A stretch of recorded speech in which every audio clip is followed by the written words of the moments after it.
베드로전서 1장 1절과 2절 말씀을 보겠습니다. 예수 그리스도의 사도 베드로는 본도, 갈라디아, 갑바도기아, 아시아와 비두니아에 흩어진 나그네 곧 하나님 아버지의 미리 아심을 따라 성령이 거룩하게 하심으로 순종함과 예수 그리스도의 피뿌림을 얻기 위하여 택하심을 받은 자들에게 편지하노니 은혜와 평강이 너희에게 더욱 많을지어다. 이 베드로전서의 이 서신은 우리가 보통 아는 에베소서나 빌립보서나 골로새서나 데살로니가서와 같이 어느 지역에 있는 신앙 공동체에 보낸 것이 아니라 여기 있는 대로 여러 곳에 흩어진 나그네들에게 한 서신입니다. 이 흩어진 나그네들은 원래 유대인들이 자기네 땅인 이스라엘을 떠나서 다른 나라에 흩어져 있는 자들을 1차적으로 지칭합니다. 그리고 조금 더 넓게 보면 이방인 중에서 예수를 믿어 이제 기독교인이 된 사람들까지 여기서 나그네라고 호칭한 그 범주에 들게 됩니다. 근데 이들을 나그네라고 한 것은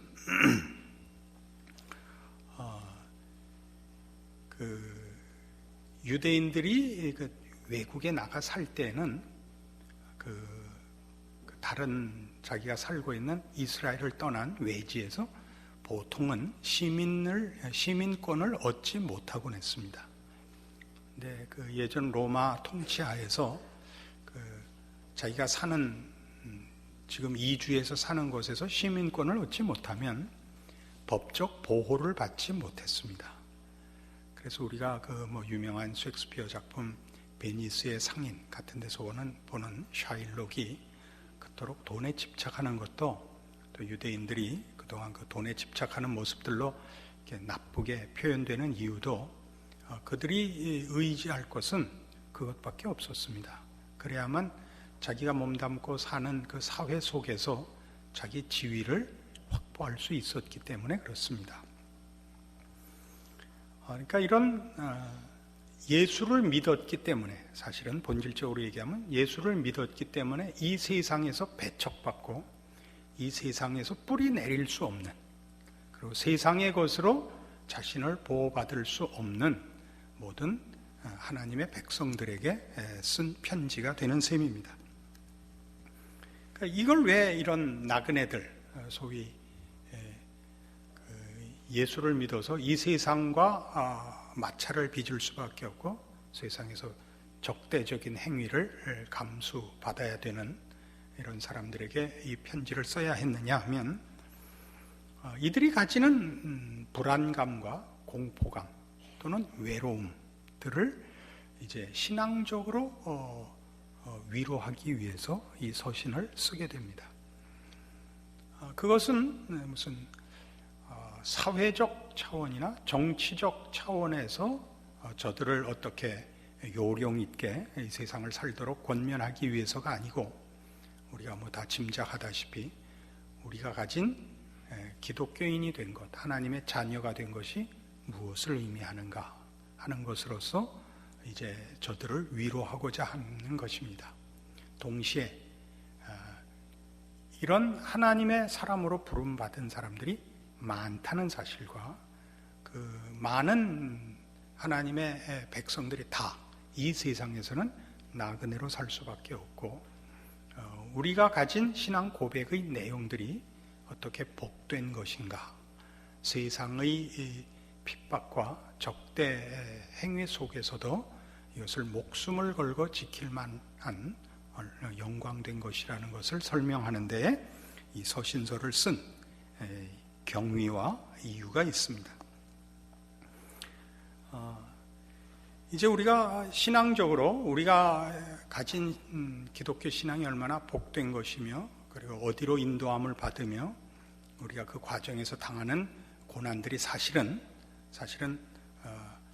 현실적으로 고통스럽지만 내용적으로 따지고 보자면 고린도서에 기록된 대로 우리가 잠시 받는 환난에 경한 것이 영원한 영광에 중한 것을 이루는 줄 아는 자리로 이제 성도들을 인도하려는 것입니다.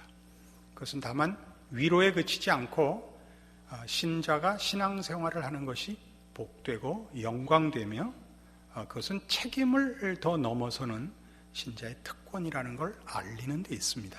그래서 오늘날도 사실은 우리 한국교회가 초기에 그 한국 개화기에 기독교의 많은 성도들이 그 사회 지도자로 국가의 지도자로 나선 그 비율이 많아서 기독교에 대하여 한국 사회가 호의로운 눈길을 보냈던 것이 사실입니다.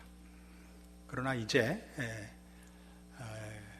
어떤 의미에서 평화기가 되고 그런 목숨을 걸 만한 일이 아닌 이제 각자가 이기주의적으로 사는, 그리고 돈만이 중요한 사회가 되고 보니까 기독교인들에 대해서 그 본질상 적대적인 그런 움직임들이 우리 사회에도 일어나고 있습니다.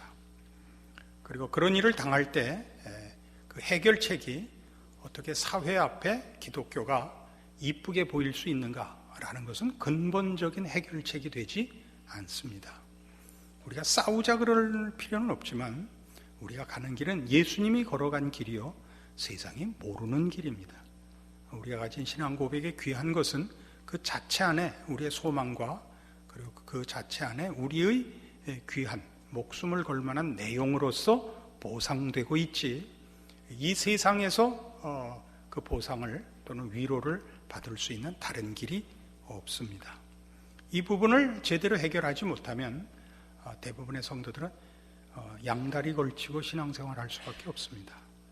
그러니까 주일날에만 기독교 신자고 평일에는 세상 사람이고 하는 이중적인 신앙생활이 만연해지고 교회의 교회다움 또는 기독교 신앙의 기독교 신앙다운 분명한 정체성들이 차츰 한국교회의 큰 위기로 나타나고 있습니다.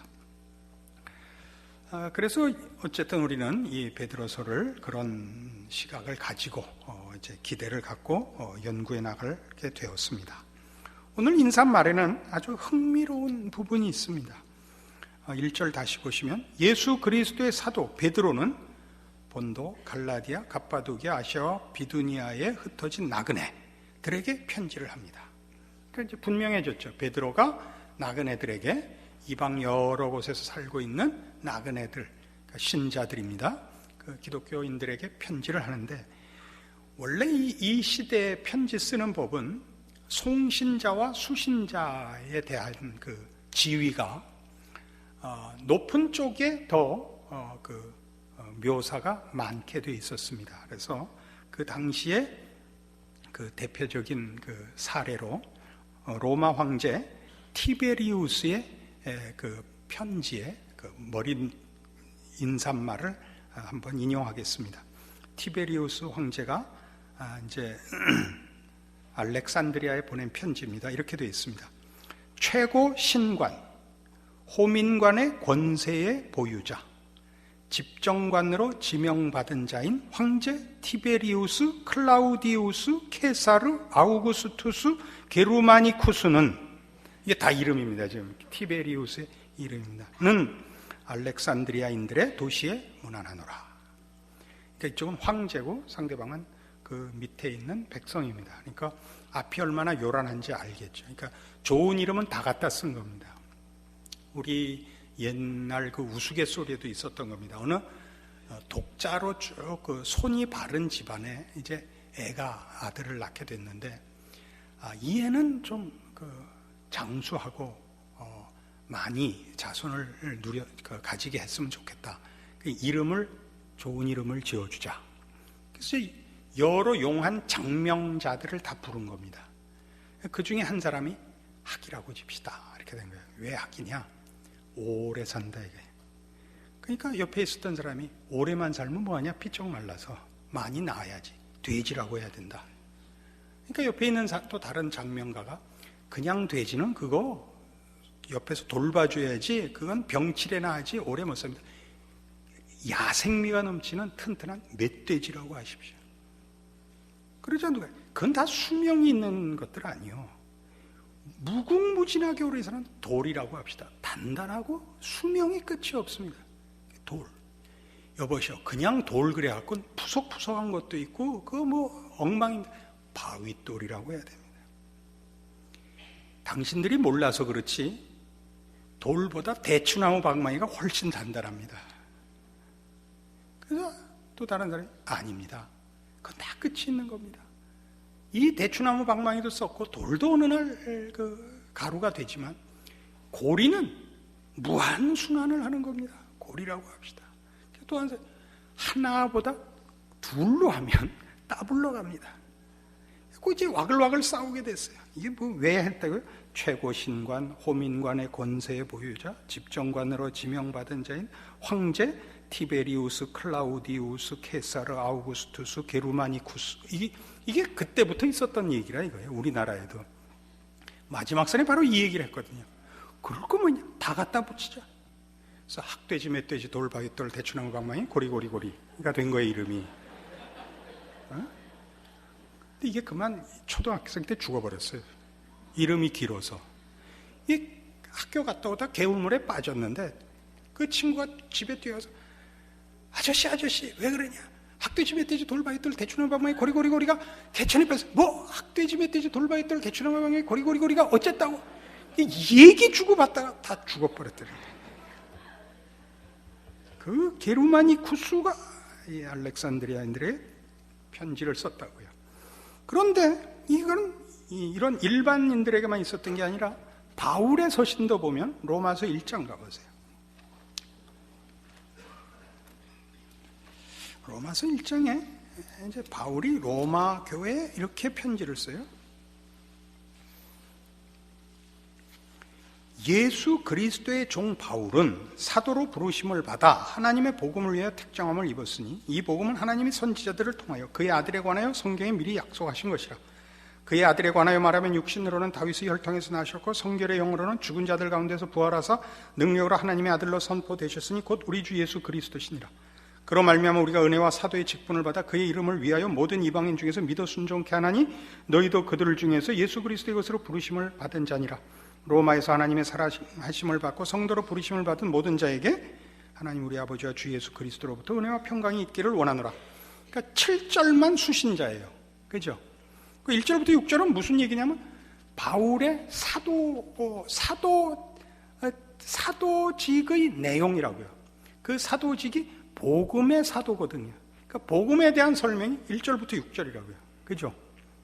이렇게 이제 그 긴 쪽이 설명이 많고, 긴 쪽이 설명이 많고, 그러니까 뭐라 그래요? 우월한 쪽이, 또는 우세한 쪽이, 높은 쪽이 설명이 많고, 낮은 쪽이, 그 혜택을 입는 자가 이제 설명이 짧은데, 오늘 우리 베드로 전서에서 보는 이 기록은 달라요.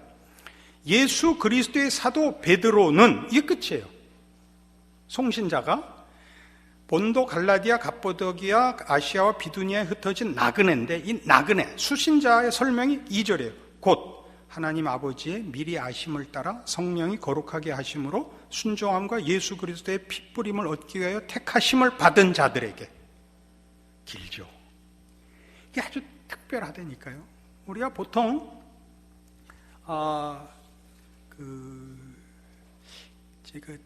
많은 오해 속에 있는 것 중에 하나가 이렇게 이제 하나님의 종이 된다. 그게 무슨 의미인가 하는 이해에서 여러 가지가 있을 수 있습니다. 하나님의 종의 그 가치란 크지요. 하나님의 말씀을 전하고 뜻을 전하고 하나님의 은혜와 복주심 같은 것들에 말하자면 수종드는 자이기 때문에 원님 태운 당나귀가 됩니다. 귀하다 하는 것을 누구나 알고 있습니다. 그러나 지금 이 베드로전서식으로 얘기를 하면 종들은 왜 세워지느냐 하면 그 종들을 보내어 하나님이 만나시고 복주시려는 자들 때문에 존재하는 겁니다. 그러니까 이제 뭐 제가 가끔 우스갯소리로 얘기하듯이 저의 훌륭함은 모두 여러분 탓인 겁니다. 그런 생각해 보신 적 있습니까? 한국교회 말하자면 무슨 자랑할 것이 있다면 한국교회에 무슨 큰 교회가 있다, 열심 있는 신앙이 있다, 능력이 있다, 뭐 이런 게 있다면 그것은 다 하나님의 어떠하심에 대한 하나의 표인데, 하나님의 어떠하심 중에 어느 부분이냐 하면 우리를 향하신 하나님의 복 주시려는 사랑과 진심과 진실하심의 표다 이겁니다. 우리 하나님 앞에 이렇게 종으로 부름을 받은 사람들이 가지는 가장 큰 기본적인 그 확인도 그겁니다. 우리를 종을 세웠을 때는 하나님이 구원하시고 충만케 하시려는 영혼들이 있기 때문에 세웠다라는 걸 압니다. 그걸 모르면 종이 아닙니다. 그건 다시 말해서 여러분들이 이렇게 설교를 듣고 오늘 설교 참 좋다, 우리 목사님 훌륭하다, 이렇게 끝나면 아무것도 아니다 그런 얘기입니다. 그건 전부 오늘 하나님이 나를 찾아오셨다, 나에게 말씀하셨다, 나에게 무엇을 깨우치셨더라고, 그 중간에 선 자가 없고 하나님을 대면하고 하나님의 찾아오시는 그 진실하심과 은혜로우심과 그 열심이 여러분들에게 늘 대면되어야만 하는 것입니다. 그것을 오늘 바로 이 베드로전서의 인사말에서 우리가 확인을 합니다. 그래서 이 사람들은 이 2절에 있는 대로 하나님 아버지의 미리 아심을 따라 성령이 거룩하게 하심으로 순종함과 예수 그리스도의 핏부림을 얻기 위하여 택하심을 받은 자들입니다. 미리 아심과 택하심 이런 것들은 다 뭐냐면 하나님의 작정이 우선했다 이겁니다. 하나님의 작정으로 인하여 너희는 하나님의 자녀가 됐고, 너희를 위하여 하나님이 나를 준비시켰고 나를 통하여 너희를 만나시는 거다, 그런 얘기입니다. 그러니까 기독교 신앙에 있어서 하나님의 작정이라는 것을 이해하는 것은 굉장히 중요합니다. 하나님께서 작정하셨다는 것은 신적 계획과 약속과 그리고 신실하신 일을 수행하시는 하나님의 행위들입니다. 어떻게 하다 보니까가 아닙니다. 여러분들이 물론 예수를 믿고 고백하고 열심을 내는 것 다 귀하지만 그것이 이유거나 원인이거나 조건이 아닙니다. 하나님의 작정이 이유고 조건이고 원인입니다. 그것은 왜 강조되어야 하느냐? 우리는 믿을 수 없기 때문입니다. 우리가 열심을 내고 우리가 감격하고 하는 것들이 이런 일들을 잊게 하고 더 풍성하게 하고 혹은 없게 하고 더 가난하게 하고 하지 않습니다. 하나님의 작정만이 그 모든 것을 좌우할 수 있습니다. 우리가 그것을 느꼈을 때 크고 못 느꼈을 때 가난한 것은 내가 느끼는 것이지 하나님은 여일하십니다. 이것이 매우 중요한 문제죠. 왜요? 우리의 신앙 현실 속에서 우리가 나그네로 살고 있거든요. 내 집이 없고 내 기업이 없고 이 사회 속에서 내가 나를 지킬 어떤 것도 갖고 있지 못한 불안과 혹은 외로움과 고통 속에 있을지라도 하나님의 작정이라는 것이 지금 현실, 이 세상의 권세와 비교할 수 없는 더 큰 권세요, 유일한 권세라는 걸 기억한다면 우리는 이렇게 물을 수밖에 없습니다. 오늘 우리의 고통과 오늘 우리의 불안함들은 하나님의 작정 속에서 이유가 있는 것일 것이다 라는 결론에 이를 수 있습니다. 이것이 나에게 손해되지 않는다 라는 사실이죠. 그렇지 않으면 우리는 하나님 편을 들을까 세상 편을 들을까 사이에서 고민해야 됩니다. 신앙이란 결국 그 싸움이죠. 그러니까 이 신앙 문제를 우리가 해결하기 위해서, 이 신앙의 갈등을 해결하기 위해서 들어가 봐야 되는 것은 결국 누가 진정한 세계와 역사의 주인인가 하는 문제입니다. 그것은 우리가 예수 그리스도 안에서 다 알고 있는 것입니다. 여기 있는 대로 예수 그리스도의 핏부림을 얻기 위하여 택하심을 받은 자들입니다. 예수 그리스도로 말미암아 구원을 얻은 자요, 예수 그리스도의 오심으로 하나님의 자녀된 자요, 그 예수를 보내신 하나님과 그 예수를 죽인 세상과의 구별에서 대조해서 우리는 죽은 예수 안에 있는 자들이죠. 예수를 죽인 세상에 있지 않습니다. 그리고 죽었는데도 왜 이쪽이 크냐? 하나님이 창조주시고 예수 안에서 우리를 부르신 부름의 가치를 아는 자들이기 때문에 우리 이쪽에 서 있습니다. 아니, 이쪽으로 부름을 받았습니다. 그러니까 우리는 우리의 신앙을 지킬 것입니다. 예수를 죽인 세상이 우리도 죽일 수 있습니다. 그러나 그것은 우리를 죽이는 것이 또는 실패케 하는 것이 될 수 없습니다.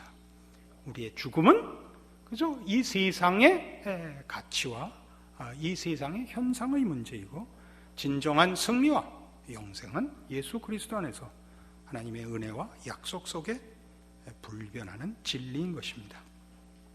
그래서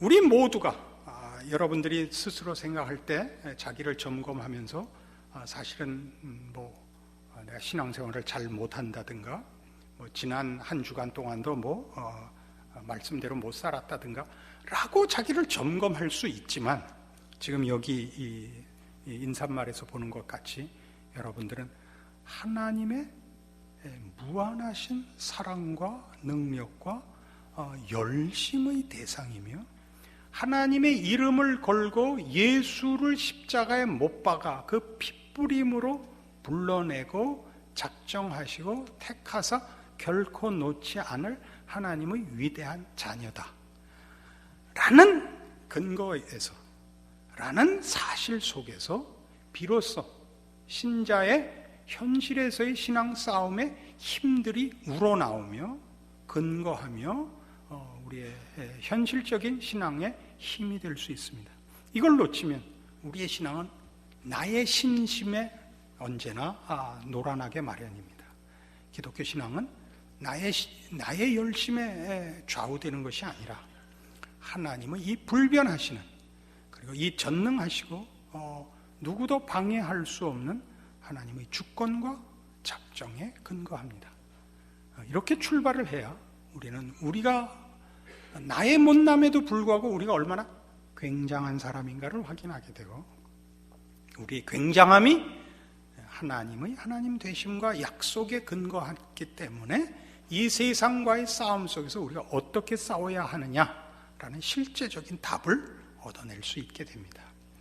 그래서 오늘 이 인사말을 통하여 베드로가 여러분을 만나셨다는 사실을 이해하시고, 베드로가 없어지고 베드로를 보내어 여러분에게 여러분이 누구인가를 설명하고 확인한 그 모든 설명들과 사실들이 하나님의 작정이요, 하나님이 여러분을 대하시는 하나님의 뜻이요, 계획이요, 기뻐하심이라는 사실로 여러분들의 신자된 지위와 운명을, 그리고 여러분의 삶을 확인하는 이 말씀이기를 바랍니다. 기도하십시다. 하나님 아버지, 은혜를 감사합니다. 하나님께서 우리를 위하시면 누가 우리를 대적하겠습니까? 그 아들을 아끼지 아니하시고 우리에게 내어주신 우리 하나님 아버지를 누가 막겠으며, 예수 안에 있는 하나님의 사랑에서 누가 우리를 끊을 수 있겠습니까? 이 사실로부터 우리의 신앙의 힘을 세우고 끌어내고 소유하고 발휘하게 하사 우리의 신자된 인생을 하나님의 자녀로 사는 특권과 책임을 누리고 이루는 우리의 신자된 인생 되게 하사 우리의 인생, 우리의 존재가 이 세상과 사회 앞에 하나님의 영광을 드러내는 삶이 되도록 축복하여 주시옵소서. 예수님 이름으로 기도합니다. 아멘.